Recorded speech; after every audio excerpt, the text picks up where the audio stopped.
अच्छे हैं। मैं तो शुरू से जब से मैं इनको देख रही हूँ, जब से मैंने इनको देखना शुरू किया है ना, जब से ही मुझे बहुत पसंद है। इनकी हर एक बात यूनिक होती है और हर एक समझाने का तरीका। अस्सलाम वालेकुम, नमस्ते, सत श्री अकाल। उम्मीद करता हूँ ठीक होंगे, खुश होंगे। दोस्तों जहाँ रहे खुश रहें, माँ बाप का ख्याल करें, क्योंकि माँ बाप है तो सभी कुछ। मैं तारिक नियाज़ी मेरे साथ मौजूद हैं।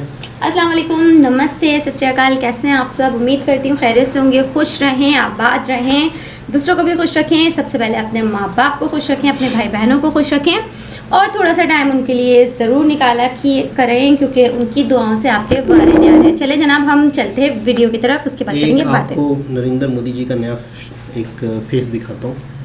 अक्सर यहाँ पर मुझे नहीं पता कब मंथ बाद होता है, शायद या 2 मंथ बाद होता है या 3 मंथ बाद होता है, या मसरूफियत की वजह से डिले भी हो जाता होगा।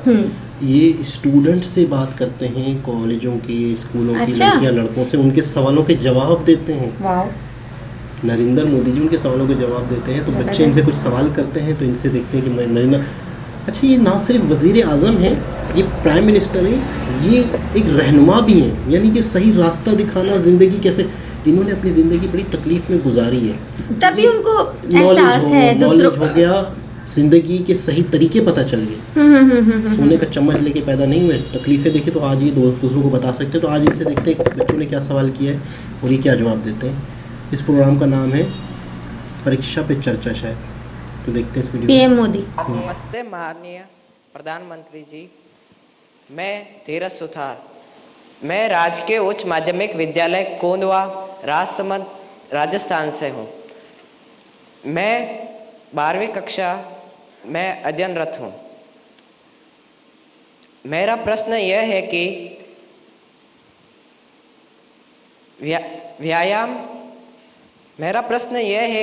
व्यायाम के साथ साथ पढ़ाई को कैसे मैनेज करें, क्योंकि शारीरिक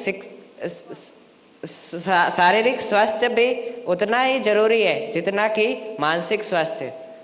कृपया मार्गदर्शन करें, धन्यवाद सर। आपका शरीर देख करके लगता है मुझे आपने सही सवाल पूछा है।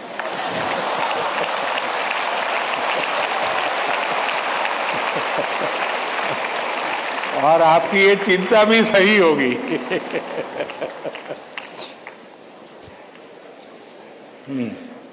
धन्यवाद धीरज। अपनी सांस्कृतिक परंपरा और बर्फीली चोटियों पर तैनात सेना के जाबाजों के शौर्य के लिए विख्यात उत्तर भारत के प्रमुख केंद्र शासित प्रदेश लद्दाख के पीएम श्री केंद्रीय विद्यालय कारगिल की छात्रा नज़मा खातून हमसे ऑनलाइन माध्यम से जुड़ रही हैं और प्रधानमंत्री जी आपसे प्रश्न पूछना चाहती हैं। नज़मा, कृपया अपना प्रश्न पूछिए। माननीय प्रधानमंत्री जी नमस्कार, मेरा नाम नज़मा खातून है। मैं पीएम श्री केंद्रीय विद्यालय कारगिल लद्दाख में पढ़ती हूँ। मैं कक्षा 10वीं की छात्र हूँ। मेरा आपसे प्रश्न यह है कि परीक्षा की तैयारी और स्वस्थ जीवन शैली बनाए रखने के बीच संतुलन कैसे बना सकते हैं? धन्यवाद। शुक्रिया नज़मा। पूर्वोत्तर भारत के रत्न जनजातीय बहुल राज्य अरुणाचल प्रदेश के नाहरलोगुन गवर्नमेंट हायर सेकेंडरी स्कूल से एक शिक्षिका टोबी लामी जी इस सभागार में उपस्थित हैं और प्रधानमंत्री जी से प्रश्न पूछना चाहती हैं। नमस्कार माननीय प्रधानमंत्री जी, मेरा नाम तोबी लोमी है। मैं एक शिक्षिका हूँ। मैं government higher secondary school Naharlagun Arunachal Pradesh से आई हूँ। मेरा प्रश्न है, विद्यार्थी खेल कूद नहीं बल्कि पढ़ाई में मुख्य रूप से क्या और कैसे ध्यान केंद्रित कर सकते हैं? कृपया मार्गदर्शन करें, धन्यवाद सर। धन्यवाद मैम। प्रधानमंत्री जी, धीरज, नज़मा और तोबी जी पढ़ाई और हेल्दी लाइफ में सामंजस्य कैसे स्थापित करें, इस विषय पर आपका मार्गदर्शन चाहते हैं।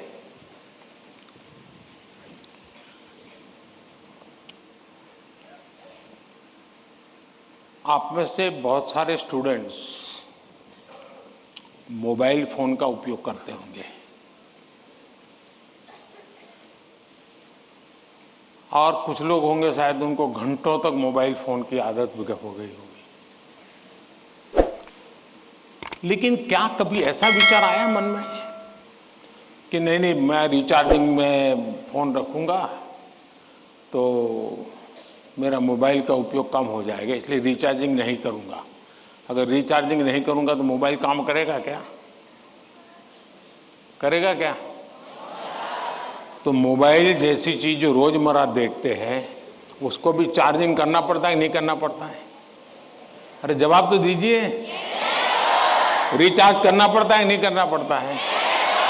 अगर मोबाइल को करना पड़ता है तो ये बॉडी को करना चाहिए कि नहीं करना चाहिए?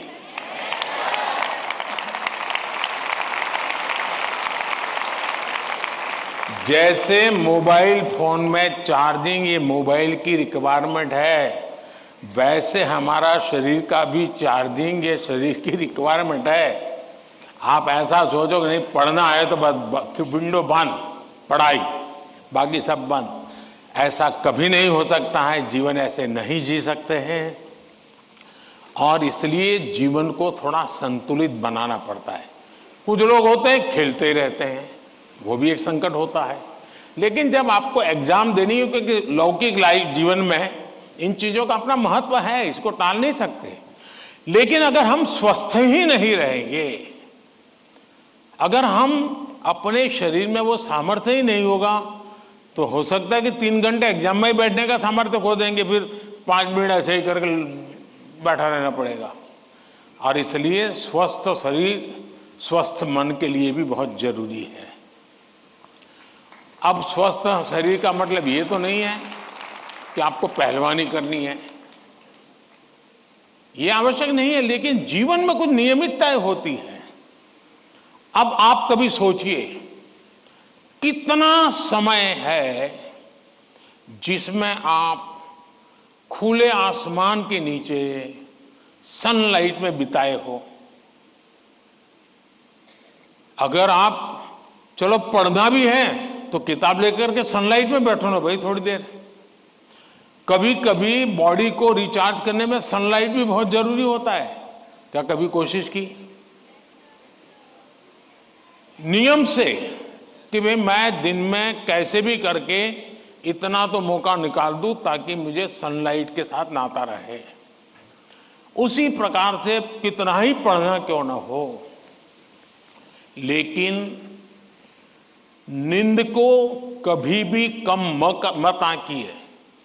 जब अपनी मम्मी हमको कहती हैं कि सो जाओ, तो उसका इंटरफेरेंस मत मानिए। ज्यादातर स्टूडेंट का ईगो इतना हर्ट हो जाता है कि तुम कौन होती हो, सो जाओ और मुझे कल एग्जाम देनी है, मैं सोऊंगा नहीं सोऊंगा, तुम्हें क्या लेना? ऐसा करते हैं ना घर में। जो नहीं करते हैं मन ना बोले, जो करते हैं वो बोले। जरा करते हैं? कोई नहीं बोल रहा है। लेकिन ये पक्का है कि नींद के विषय में भी अगर एक बार रील पर चढ़ गए, एक के बाद एक रील देखते ही गए, छुपाना चाहते हो ना? कितना समय बीत गया पता नहीं, कितनी नींद खराब हो गई पता नहीं। क्या निकाला? पहला रील देखा था, याद करो जरा, याद भी नहीं है, ऐसे ही देख रहे हैं। ऐसे हम नींद को बहुत कम आंकते हैं। आज आधुनिक हेल्थ साइंस जो है वो नींद को बहुत तवज्जो देता है। आप आवश्यक नींद लेते हैं कि नहीं लेते हैं, वो आपके स्वास्थ्य पर बहुत बड़ा महत्वपूर्ण है। आपको उस पर ध्यान केंद्रित करना चाहिए। इसका मतलब ये भी नहीं कि बस एग्जाम तो आती रहेगी। मोदी जी को मिला था, उसने कहा है सो जाओ। अभी यहां आर्टिस्टिक बोर्ड बनाओ और घर में घुसते ही लिखो सो जाओ, मम्मी पापा को दिखा दो सो जाओ। ऐसा तो नहीं करेंगे ना? कम नींद स्वास्थ्य के लिए अनुचित है। कुछ अपवाद लोग होते हैं जिनको उन्होंने अपने एक ऐसे स्टेज पर बॉडी को ले गए हैं, उनको शायद उससे बाहर होंगे। सामान्य मानवीय के जीवन के लिए अनुचित है। आप कोशिश कीजिए कि आपकी रिक्वायरमेंट जितनी भी नींद है वो आप पूरी लेते हैं, और ये भी देखिए कि साउंड स्लीप है कि नहीं। बहुत गहरी नींद होनी चाहिए।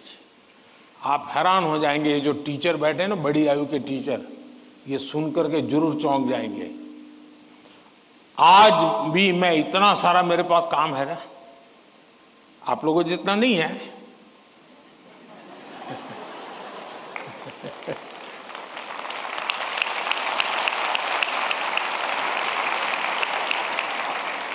लेकिन 365 दिन कोई अपवाद नहीं, अगर मैं बिस्तर पे लेटा नहीं कि 30 सेकंड में डीप स्लीप की तरफ नहीं चला गया था, होता नहीं। 30 सेकंड लगता है मुझे। आप में से बहुत छोटी आयु के भी होंगे, कभी इधर कभी उधर, कभी उधर कभी उधर, फिर नींद आई तो आई। क्यों? मेरा बाकी जो जागृत अवस्था का समय है उसमें बहुत जागृत रहता हूं मैं। तो जब जागृत हूं तो पूरी तरह जागृत हूं, जब सोया हूं तो पूरी तरह सोया हूं। और वो बैलेंस, जो बड़ी आयु के लोग हों परेशान होते होंगे, हाँ यार हमें तो नींद ही नहीं आती, आधा घंटा तो ऐसे ही करवट बदलते रहते हैं, और ये आप अचीव कर सकते हैं। फिर एक विषय है न्यूट्रिशन, संतुलित आहार। और आप जिस उम्र में हैं उस उम्र में जिन चीजों की जरूरत है वो आपके आहार में है कि नहीं है। एक चीज पसंद है, बस खाते रहते हो, पेट भर जाता है, कभी मन भर जाता है, लेकिन शरीर की आवश्यकताएं पूरी नहीं करता है। जी जनाब। अच्छा, इनकी बातों पे तो थोड़ी सी बात करेंगे। क्या ऐसा कभी पॉसिबल है एक मुल्क का वजीर आज़म, प्राइम मिनिस्टर, और बच्चों से इस तरह की बातें कर रहे हो कि आपकी सेहत कैसे अच्छी रहेगी, आप कैसे अपनी पढ़ाई पे ध्यान दे सकते हो, आप कैसे अपनी सेहतमंदी का ख्याल रख सकते हो। प्राइम मिनिस्टर, अब मैं आपको बताऊँ प्राइम मिनिस्टर का तस्वुर हमारे माइंड में क्या है। तू चोर है, तूने करप्शन की है, तूने ये किया है, तूने महंगाई, मतलब इसके अलावा कोई और बात नहीं होती है।